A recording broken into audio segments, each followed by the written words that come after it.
Good evening, I'm Alan Jackson, and welcome to Nashville. The seasons are changing. Spring is in full bloom, and summer is right around the corner. Every year it's a treat to see what happens when the sun and the rains come, colorful flowers and green grass everywhere. Hope seems to fill the air. The days are longer.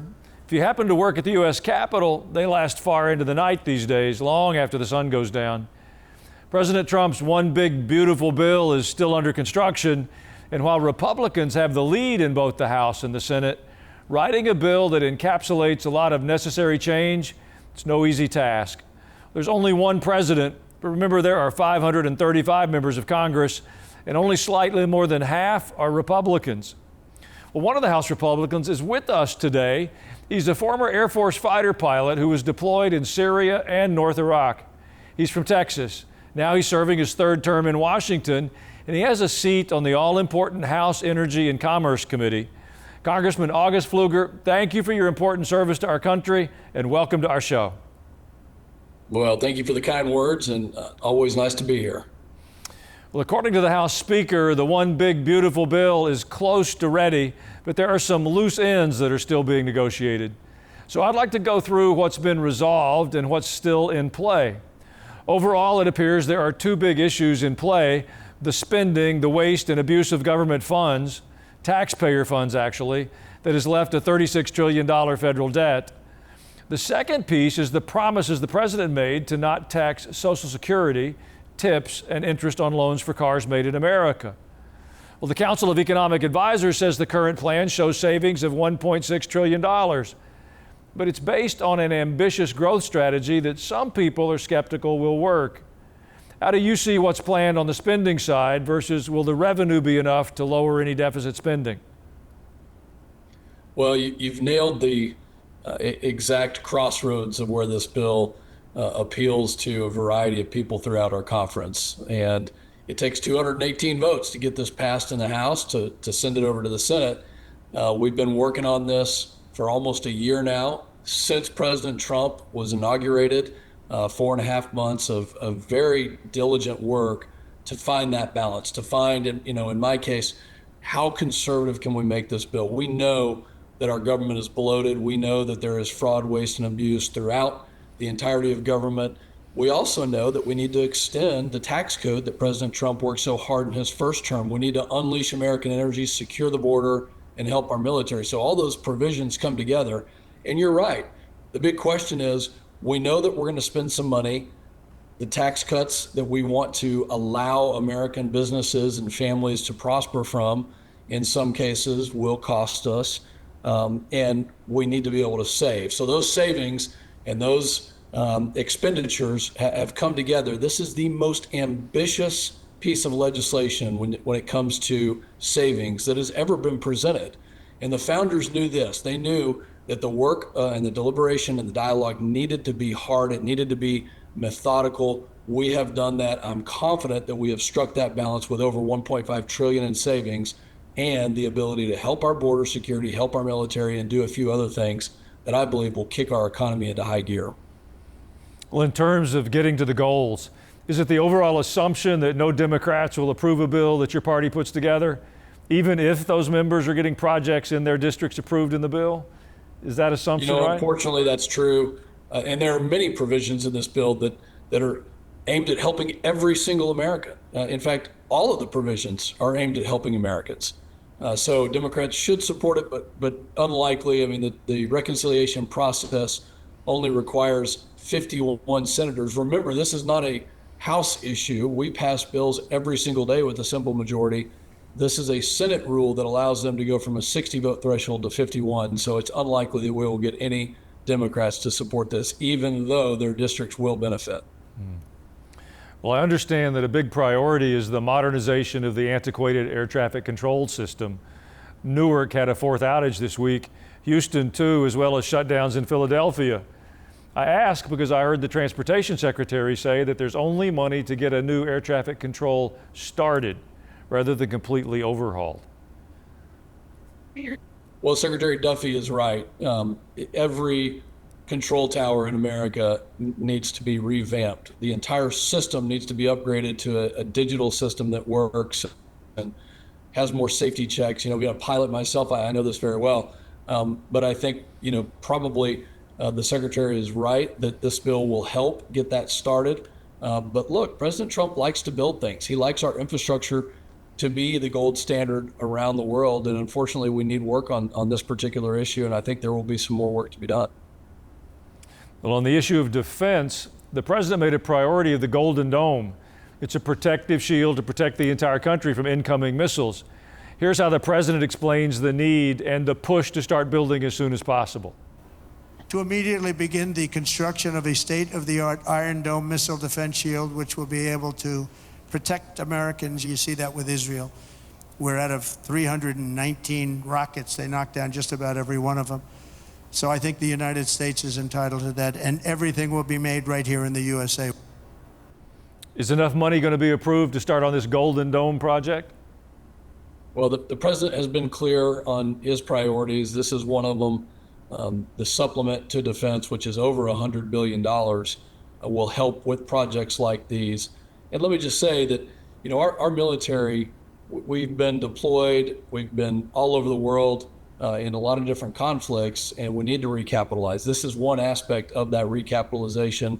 And whether it's air power and the F-47, the next generation of air dominance, or it's the Golden Dome, he's making the right decisions to show strength and not weakness, which is something that his predecessor knew nothing about. Well, one more security issue. There's money in the bill to complete the border wall and to hire more personnel for ICE. Will the Border Patrol have what it needs to complete the deportations that may take years to complete? Well, absolutely. And I sit on the Homeland Security Committee.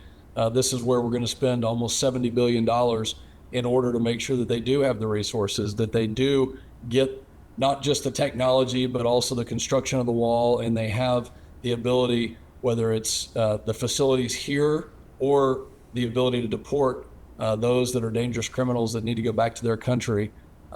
That is in the bill. They will have the resources. We worked very closely with the Department of Homeland Security. In fact, Secretary Noem just testified in front of our committee last week, and I think they're very happy for the first time in 4 years that we're taking good, strong steps to give the DHS and Customs and Border Protection agents what they need to defend our country. Well, Congressman Pfluger, please stay with us for another segment. When we return, I'd like to hear your thoughts on the Democrats' response to the big, beautiful bill. We'll be right back.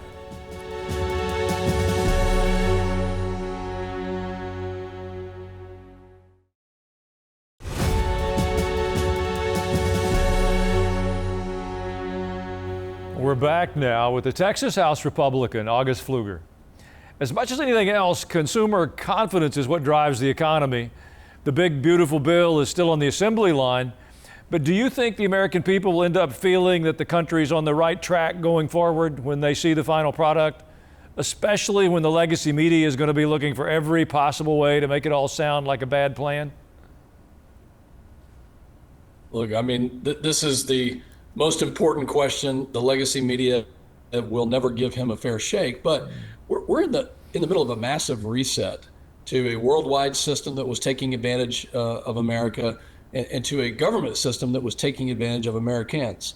And what President Trump is doing is really, really important.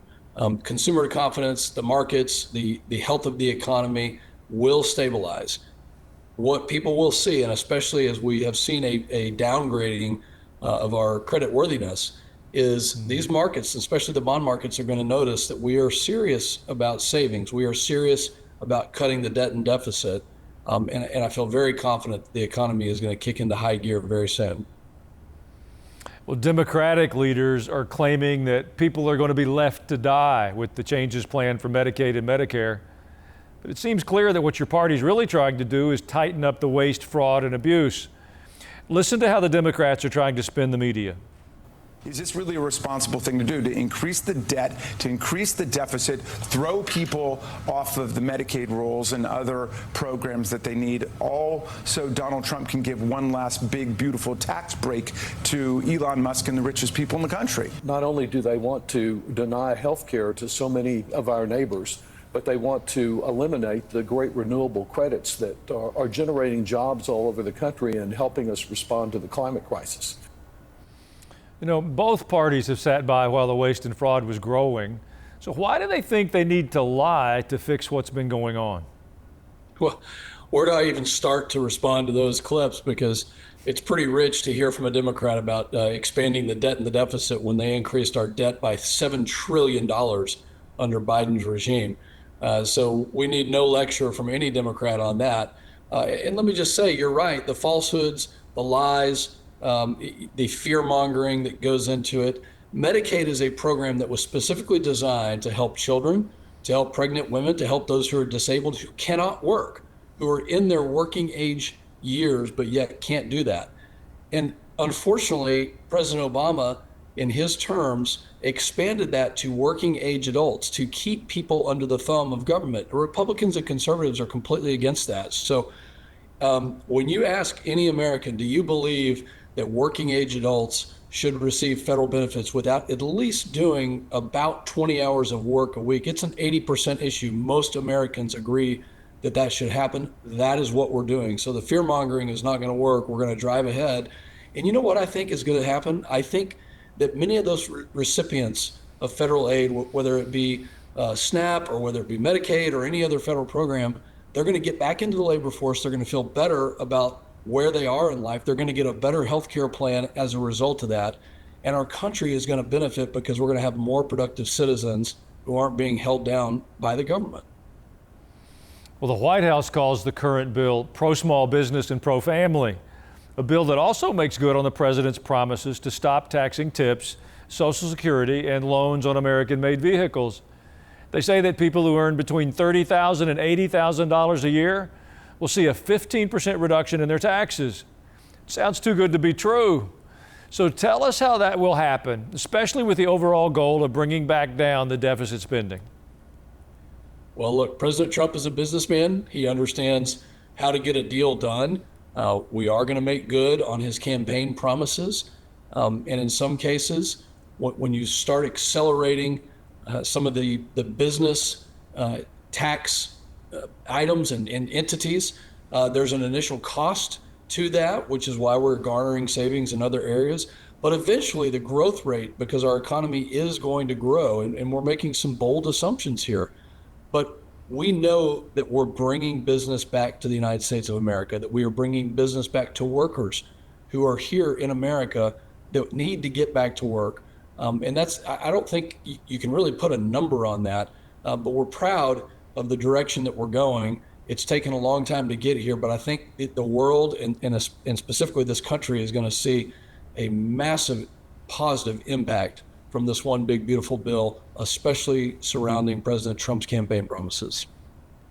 Well, finally, the president had quite a week in the Middle East, and he brought back some huge commitments to invest trillions of dollars in our country. That'll create thousands of new jobs and new taxes for the U.S. Treasury. Is that part of what Republicans are counting on for our growth? Was it also part of the estimate that came out about the slowing of the deficit spending? Or is it just money that will add to whatever growth comes from the bill you all are finalizing?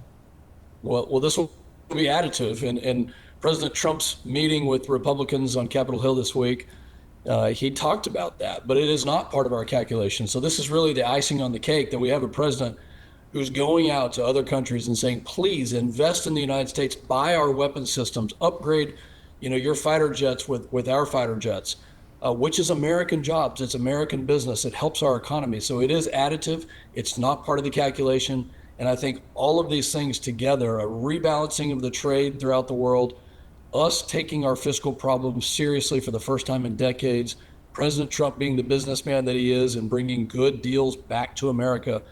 This is why I'm confident that it's the most important bill we've seen in decades. Well, Congressman Pfluger, thank you for your service to our country and for your time today. You're welcome back anytime. Thank you so much. We'll be back in just a moment with some devotional thoughts on hope for our future.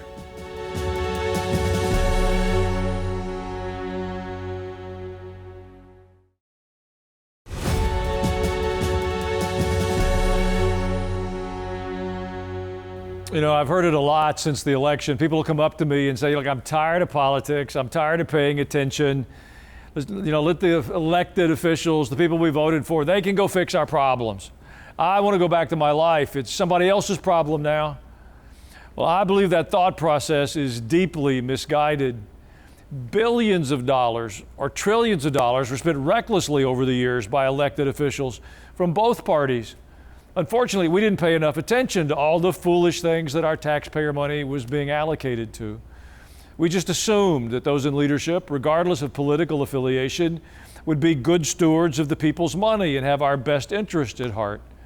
We were the proverbial frog in the kettle.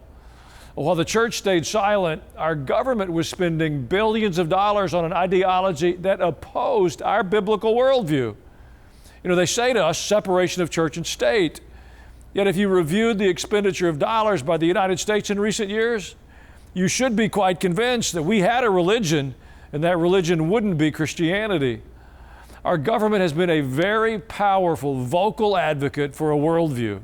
It's been defined by the LGBTQ plus community, by DEI, by CRT, and a host of other things. Here are some of the projects our taxpayer dollars funded.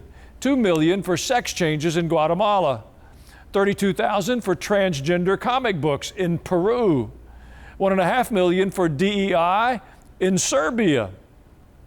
Now, I'm grateful for the current administration that has exposed these expenditures and begun taking steps to put a stop to it. But how did we get to this point? Well, I regret to say that the greatly weakened condition of the church has really been the primary contributor to the weakening of our nation. We haven't had the courage to stand up for biblical values, for biblical morality and biblical definitions of marriage and family and our roles within our families. We as Christ followers haven't attached value to what we represent in our culture. It's time for us to change.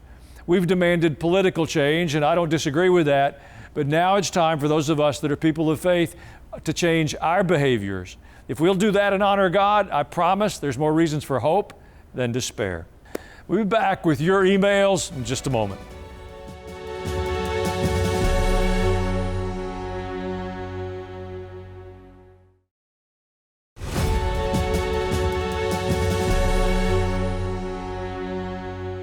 Welcome back. And just a reminder to be sure and check ajnow.com. You can see all the programs there. They're archived. You can even sign up for our newsletter to keep up with all the activities surrounding our program. Many of you ask how you can help. Well, I can give you a very simple suggestion. Ask a friend to watch. If you'll do that, we'll get to share the truth with more people. Your emails are always an important part of the program. Karen S. from Texas said, when is the issue of the Muslims taking over our cities going to be addressed? I've heard enough about woke and gender and deportations of illegals. The Muslim takeover is the snake in the grass slowly creeping in, and no one is saying anything about it. Well, Karen, I think the root of the question really has to do with immigrants honoring U.S. law.